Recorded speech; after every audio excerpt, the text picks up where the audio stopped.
बिस्मिल्लाहिर्रहमानिर्रहीम, अस्सलाम वालेकुम। राउंड ऑफ न्यूज़ में खुशामदीद। मैं हूं आपका मेज़बान सुलेमान मुबश्शिर। नाजरीन, from the very beginning arts का इंसानी ज़िंदगी में काफ़ी इम्पॉर्टेंट रोल रहा है। यानी अगर इंसान को अपने इमोशंस या एक्सप्रेशन शेयर करने हों तो वो आर्ट्स का सहारा लेता है। और नॉलेज और जो कल्चर पास ऑन होता आया है उसमें भी आर्ट्स का एक काफ़ी इम्पॉर्टेंट रोल रहा है। अब हम देखें तो हर एक इंसान में एक आर्टिस्टिक सेंस होती है जिसको हम आजकल एस्थेटिक सेंस बोलते हैं। कोई गाना अच्छा गाता है, कोई पेंटर अच्छा है, कोई लिखता अच्छा है, या कुछ लोग सोचते अच्छा है। तो हर इंसान में अल्लाह ताला ने ये सलाहियत रखी है कि वो उसमें एक आर्टिस्टिक और एस्थेटिक सेंस होती है। और अल्लाह ताला ने ये जो दुनिया बनाई है, हम अगर इस पे इसकी हर एक चीज़ पर गौर करें तो इसमें हमें अल्लाह ताला का आर्ट्स नज़र आएगा। ये बेसिकली आर्ट्स यानी फ़नून लतीफ़ा है क्या, और इसकी इंसानी ज़िंदगी में क्या सिग्निफिकेंस है, क्या इम्पोर्टेंस है, और डेली लाइफ में इंसान इससे इंस्पायर होकर किस तरह से अपने डिसीजंस ले सकता है। आज के प्रोग्राम में हम इसी सिलसिले में बात करेंगे। हमें ज्वाइन किया है कॉल पर, हमारे साथ मौजूद हैं इकरामुल हक सुलैरी साहब, जो कि यूनिवर्सिटी प्रोफेसर हैं। Sir, welcome to the show. बहुत शुक्रिया आपने हमें ज्वाइन किया। जी, बहुत सर, शुक्रिया। सबसे पहले मुझे ये बताइएगा कि ये आर्ट्स है क्या। हम अगर इसको डिफ़ाइन करें तो आर्ट्स को हम कैसे डिफ़ाइन करेंगे? देखिए, आर्ट को डिफाइन करना शायद मैं समझता हूँ कि एक वैसे तो आपको शायद बहुत बहुत सारी डेफिनेशन इसकी मिल जाएं, लेकिन मैं आर्ट को अब हर फर्द की ज़ात के हवाले से लेता हूँ। जैसे मैं अपने आप को अगर लेता हूँ आर्ट, तो मैं कहता हूँ कि आर्ट आपके अंदर के आपकी ज़ात के इजहार का एक जरिया है। आप उसको किसी भी अंदाज में एक्सप्रेस करते हैं, लाइनों के जरिए, लकीरों के जरिए, म्यूजिक के जरिए, ड्रामे के जरिए, रंगों के जरिए। ये सारे का सारा मेरे नज़दीक आर्ट है। इसी तरह आप नेचर के अंदर आप चीज़ों को देखते हैं, मौसमों का बदलना है, चिड़ियों की आवाज़ें हैं, परिंदों की चहचहाहट है, ये सब मेरे नज़दीक आर्ट है।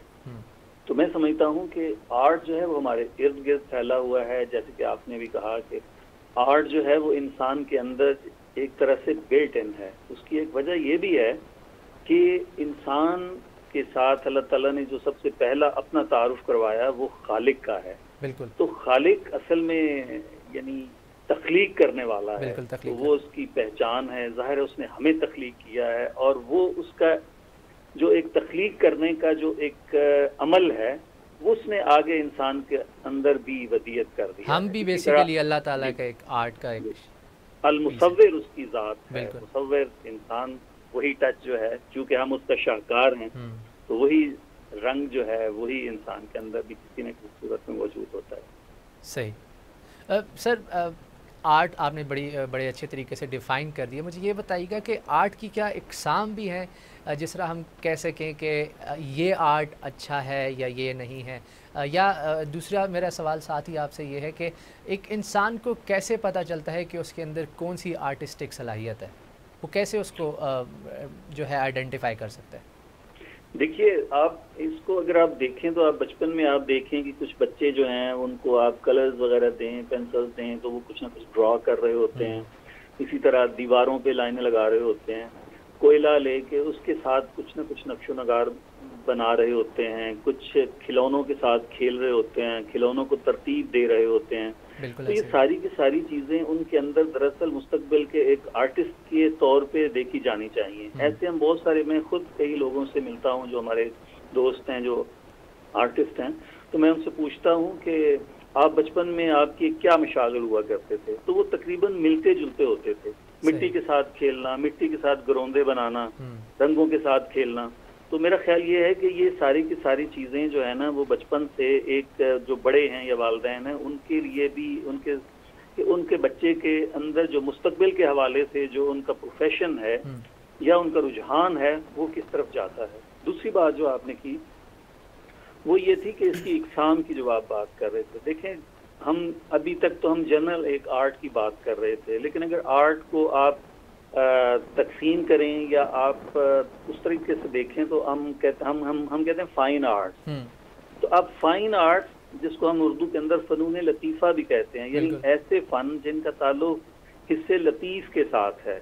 ऐसे ही जैसे मैंने आपको कहा कि जो गाना है, म्यूजिक है, उसका ताल्लुक भी हिस्से लतीफ़ के साथ है, लिहाजा वो भी आर्ट में आता है। ड्रामा है, थिएटर है, इसी तरीके से पेंटिंग है, ये सारी की सारी जो है हिस्से लतीफ़ के साथ इनका ताल्लुक है, लिहाजा ये आर्ट के अंदर ही आती हैं। लेकिन ये आर्ट का ये वो ताल्लुक है जिसमें आप देखते हैं कि यानी आप कम्युनिकेट कर रहे होते हैं, अपने अंदर को जो निकाल के बाहर लोगों के सामने लाते हैं, बिल्कुल इमोशन के सामने दरअसल आप एक्सप्रेस कर रहे होते हैं। लेकिन आगे जाके आर्ट के जाहिर है कि बहुत सारे ऐसे शोबे आ जाते हैं जिसमें मसलन आर्ट के अंदर जैसे पेंटिंग है, जैसे स्कल्पचर है, जैसे प्रिंट मेकिंग है, जैसे मिनिएचर है, ये उसकी आगे जब आप उसके प्रोफेशन में आप दाखिल होते हैं, या इसी तरह जब आर्ट अपने कमर्शियल पहलू में आ जाता है तो हम उसको डिज़ाइन कह देते हैं। डिज़ाइन के फिर जो कि आज का दौर है उस पर मेरे ख्याल है कि आगे मज़ीद बात होगी। बिल्कुल, आपने जिस तरह आर्ट्स की इकसाम की बात की, बड़ी अच्छे तरीके से आपने डिफ़ाइन कर दिया, लेकिन हमारी सोसाइटी में अगर हम देखें तो इतनी अवेयरनेस नहीं है, और जब भी हम आर्ट्स की बात करते हैं तो लोगों का ध्यान सिर्फ पेंटिंग या स्केचिंग की तरफ जाता है। आपने अब जिस तरह बाकी इकसाम की बात की, जिस तरह मौसीकी की बात की, एक्टिंग की बात की, थिएटर की बात की, इनफैक्ट लिखना भी मेरे ख्याल से आर्ट्स में ही आता है। जी, तो शायरी आर्ट है, बिल्कुल शायरी एक आर्ट है। तो ये अवेयरनेस लोगों तक कैसे पहुंच सकती है? और फिर दूसरी बात आपने प्रोफेशन की भी कर दी, जिस तरह हमने अभी पहले भी डिस्कस किया कि हर एक इंसान में एक आर्टिस्ट छुपा होता है, तो उसको ऑब्वियसली ग्रूमिंग की ज़रूरत होती है। और अगर हम सोसाइटी में अगर बात करें तो ख़ास तौर पर जब बच्चा अपने पेरेंट्स से अपने प्रोफेशन मतलब आर्ट्स की तरफ जाने की बात करता है तो इस चीज़ को काफ़ी घरों में इस चीज़ को नापसंद किया जाता है। तो मेरे ख्याल से काफ़ी अवेयरनेस की इस चीज़ में कमी है, क्योंकि अगर हम उस बच्चे को उसकी आर्टिस्टिक सेंस को हम उसको ग्रूम करें तो एक बड़ा शाहकार निकल सकता है। तो इसमें हम अवेयरनेस फैलाने के लिए हम इसमें क्या कर सकते हैं? देखिए, बात यह है कि जिस तरीके से हम आर्ट की पहले बात कर रहे थे, मैं समझता हूँ कि ये शायद बहुत पहले ज़माने में ये बात थी कि अच्छा आर्ट का कोई स्कोप नहीं है, लेकिन मेरा ख्याल ये है कि हमारी ज़िंदगी के अंदर आर्ट जो है वो इस हद तक घुस गया है। यानी आज हम ये जो प्रोग्राम आप कर रहे हैं इसके पीछे एक बैकग्राउंड होगा, उसका ताल्लुक भी आर्ट के साथ है। आपकी जो प्रेजेंटेशन है उसका ताल्लुक भी आर्ट के साथ है, आपका कैमरा है उसका ताल्लुक भी आर्ट के साथ है। तो आर्ट पहले ये यकीनन ये पूछा जाता था, बच्चे आते थे, वालिदैन पूछते थे कि अच्छा इसका क्या स्कोप है, या आर्ट पढ़ के तो आप क्या करेंगे। लेकिन मैं समझता हूँ कि अब इसकी ये इतना एक वसी एक शोबा बन गया है कि आर्ट महज आर्ट नहीं रहा, इसके अंदर साइंस भी आ गई है। मसलन मिसाल के तौर पे अब एक फर्द अगर स्कल्पचर बनाता है तो स्कल्पचर जब बनाता है तो उसके अंदर जो है मटेरियल जो है इस्तेमाल होता है, मतलब फाइबर ग्लास है तो उसके अंदर केमिकल इस्तेमाल होता है, यानी कि उसके अंदर केमिस्ट्री भी इस्तेमाल हो गई है। अच्छा, उसका साइज कितना होगा, उसको कैसे आपने हैंडल करना है, उसके अंदर आपको दूसरे साइंस के सब्जेक्ट्स भी जो है ना वो आपको इन्वॉल्व होते नजर आएंगे। इसी तरह आजकल मीडिया का दौर है, मीडिया के दौर के अंदर आप देखें, जैसे मैंने आपको बताया कि आप एक प्रोग्राम करते हैं तो एक प्रोग्राम का ताल्लुक एक चीज कंटेंट है कि आपने बोलना क्या है, दूसरी चीज उसकी पेशकश है जिसको आप प्रेजेंटेशन कहते हैं। तो प्रेजेंटेशन का ताल्लुक दरअसल आर्ट के साथ ही है। बिल्कुल ऐसे कि आपके ड्रेसेस कैसे होंगे, आपकी लाइट कैसी होगी, आपका गेटअप कैसा होगा, आपका इसी तरह अब जैसे डिजाइन की हम बात कर रहे थे कि डिजाइन असल में आर्ट का एक कमर्शियल पहलू है, तो उसके साथ जैसे अभी आप जानते हैं कि हमने गेम डिजाइन स्टार्ट की है। अब गेम डिजाइन देखें, आप ड्राइंग करते थे, अब महज ड्राइंग करते थे, मगर अब आप एनिमेशन की तरफ चले जाते हैं। एनिमेशन एक वही कैरेक्टर जो आप महज एक ड्राइंग बनाते थे, अब आप कैरेक्टर डिजाइन करते हैं, आप कार्टून बनाते हैं, आप एनिमेशन करते हैं। तो ये एक ऐसा शोबा है कि जिसके अंदर जो है आपको आपका जो फ्यूचर है, मैं समझता हूँ कि बहुत ज्यादा इसमें ऐसे कई नाम भी आते हैं। जैसे मेरे जहन में अभी लारैब अता एक हमारी पाकिस्तानी बच्ची है जो कि अमेरिका में है जी। और वो विजुअल इफेक्ट्स में जो है ना उसका काम है, और वो हॉलीवुड में बहुत सारी फिल्मों के ऊपर जो है उसने विजुअल इफेक्ट्स दिए हैं। ये जो हमारे अताउल्ला इस्ता खेलवी हैं, ये उनकी बेटी है। सही। तो इस तरह के और बहुत सारे सॉफ्टवेयर्स हैं आर्ट के आ गए हैं जिनके अंदर जो है आप जो प्रोफेशनली जो आप काम कर रहे हैं, यानी कोई भी आपने बिजनेस स्टार्ट करना है तो आपको लोगो तो बनाना है ना, आपको अपनी कैंपेन तो करनी है ना, आपको सोशल मीडिया की पोस्ट तो बनानी है ना। बिल्कुल ऐसे। अगर आप आर्टिस्ट हैं, अगर आप डिजाइनर हैं, तो वो आपको कदम कदम पे उसकी जो है वो जरूरत पड़ेगी। सही। अभी हमने जिस तरह बात की कि आर्ट जो है एक सोसाइटी और कल्चर के जो है वो रिफ्लेक्शन है, और ये बेसिकली इंसान को अंडरस्टैंड करने में हेल्प करता है कि इंसान है क्या बेसिकली। मुझे ये बताइएगा कि आर्ट्स की सोसाइटी में क्या इम्पोर्टेंस है? देखिए, बात यह है कि वो मुझे शेर याद आ गया है कि ज़रूर अता मैं उससे मिला नहीं पर ये मेरा अंदाज़ा है। सही। मैं उससे मिला नहीं पर ये मेरा अंदाज़ा है, वो सुखनवर है तो इंसान भी अच्छा होगा। सही, वाह। यानी जिसका ताल्लुक सुखन से है, अदब से है, शायरी से है, लिटरेचर के साथ है। बात दरअसल ये है कि ये जैसे हमने कहा कि आर्ट का ताल्लुक हिस्से लतीफ़ के साथ है, तो यकीनन अगर एक फर्द, अगर आप किसी आर्टिस्ट के साथ मिलते हैं तो वो आपको कोई बहुत ज़्यादा झगड़ने वाला नहीं मिलेगा, वो एक सॉफ्ट जो है ना पर्सनैलिटी वाला एक आदमी होगा। इस तरीके से हमारे मुआशरे के अंदर बहुत ज़्यादा तकसीम हो गई है, एक दूसरे को कबूल करने की जो सलाहियत है वो कम हो गई है, बर्दाश्त कम हो गई है। तो मैं ये समझता हूँ कि आर्ट जो है वो एक ऐसी सेंस है कि जिसके ज़रिए से मुआशरे के अंदर बर्दाश्त को पैदा किया जा सकता है। सही। ऐसे जैसे हम वो कहते हैं ना कि जब आप अंदर का गुबार जो है वो निकाल देते हैं, यानी आप अगर ब्रश लेके आप कलर्स के कैनवस के ऊपर कलर्स बिखेर देते हैं, आप उनके साथ खेलते हैं, तो आपका वो सलाहियतें जो आपने किसी जगह पे किसी नेगेटिव उसमें लगानी थी, बिल्कुल ऐसे, तो वो आप पॉजिटिव जो है ना, बिल्कुल इसकी रियल लाइफ एग्जांपल्स भी बल्कि मेरे एक फ्रेंड हैं, उनसे मैं अक्सर पूछता हूँ, हम लोग ऐसे डिस्कस कर रहे थे कि हर बंदे से हम पूछे यार आप गुस्से में होते हो या आप डिप्रेस होते हो तो क्या करते हो। उसमें हमारा एक दोस्त है, वो आर्टिस्ट है, पेंटर, तो उसने बड़ी ज़बरदस्त बात की। कहता है यार मुझे जब भी गुस्सा आता है या मैं जब भी डिप्रेस होता हूँ तो मैं जाके पेंटिंग करना शुरू कर देता हूँ। और कहता है मैं नॉर्मली जब पेंटिंग कर रहा होता हूँ तो वो एक अलग चीज़ निकलती है, लेकिन जब मैं उस सिचुएशन में होता हूँ, मुझे गुस्सा आया होता है, तो मैं अपने सारे ख्यालात को जो है उस तरफ डाइवर्ट कर देता हूँ और उसकी जो प्रोडक्ट निकलती है उसका एक अलग जो है वो लेवल होता है। जी बिल्कुल बिल्कुल। तो मुझे रंगों के भी तो आपकी पर्सनैलिटी के ऊपर असरात होते हैं ना। बिल्कुल।